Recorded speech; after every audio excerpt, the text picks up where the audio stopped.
27? Yeah. Your return is 1127. Okay.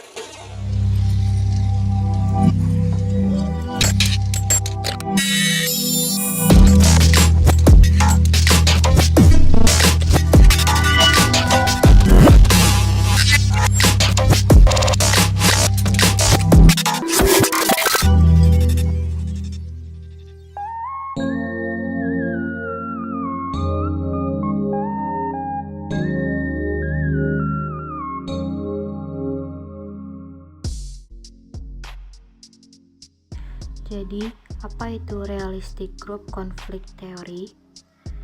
Nah, konflik realistis adalah teori sosial yang menunjukkan bahwa konflik dapat muncul antara kelompok orang yang berbeda, yang memiliki tujuan berbeda, dan bersaing memperebutkan sumber daya yang terbatas. Ketika dua atau lebih kelompok bersaing memperebutkan sumber daya yang terbatas, baik dari kelangkaan nyata maupun yang dirasakan, perasaan prasangka dan stereotip negatif dapat berkembang terhadap kelompok lain.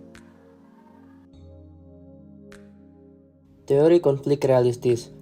Menurut Robert Cave, Study Mazzefer Sherif, dan Caroline Wood Sherif berpendapat bahwa konflik intergroup atau konflik antar kelompok terjadi ketika dua kelompok bersaing untuk mendapatkan sumber daya yang terbatas. Teori ini didukung dengan adanya studi yang meneliti konflik antar kelompok dengan eksperimen bernama Roberts Cave Experiment.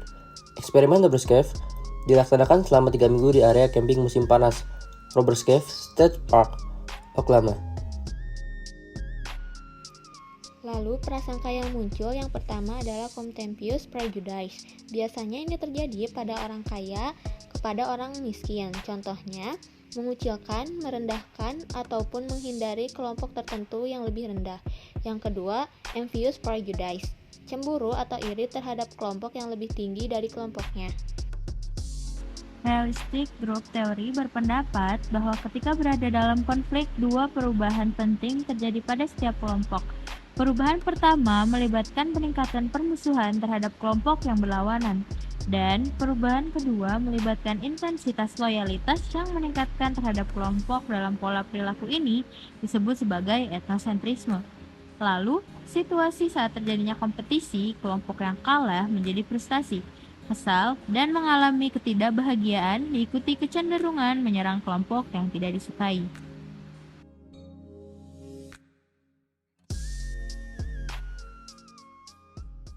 Dalam aksinya, setiap tahun buruh menuntut perbaikan kesejahteraan bagi kehidupan.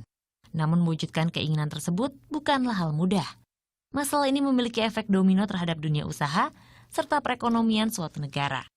Khususnya di Indonesia, daya saing serta beban ekonomi dengan biaya tinggi masih menjadi kendala pengusaha hingga saat ini. Sayangnya peran pemerintah sebagai penengah permasalahan antara pengusaha dan buruh masih belum optimal. Kalau kita lihat sekarang ya sampai ini dari tahun ke tahun bagaimana biaya-biaya transaksi, biaya logistik yang masih tetap tinggi itu menunjukkan memang peran kehadiran pemerintah ini nggak ada gitu loh. Sehingga seolah-olah ya sudah pemerintah menyerahkan persoalan perburuhan itu adalah persoalan antara dunia usaha dan buruh. Baik perwakilan pengusaha maupun buruh juga berharap adanya solusi yang bisa menjadi jalan tengah. Apalagi di tengah permasalahan global, pemutusan hubungan kerja atau PHK menjadi hal yang paling ditakutkan. Ya, ini kita sudah sampai level yang lumayan paling tinggi lah gitu. Memang masih terjadi pembicaraan-pembicaraan baik itu informal maupun formal, baik dari serikat buruh sendiri, dengan asosiasi dan juga pemerintah. Sekarang ini memang kita nggak mau ambil terlalu ekstrim, yaitu PHK. Itu yang selalu kita hindari. Dan pemerintah juga selalu mengingatkan kepada kami di dunia usaha, jangan PHK, jangan PHK. Permasalahan ini merupakan polemik yang tidak ada habisnya. Terlebih dengan pembukaan masyarakat ekonomi ASEAN atau MEA, jika tidak diantisipasi dari berbagai aspek, dikhawatirkan dapat mempersempit lapangan pekerjaan. Sehingga sinergi antara pemerintah, pelaku industri hingga pekerja lokal harus mumpuni. Nurnisa Rafina, Editya Wahyu, melaporkan untuk NET.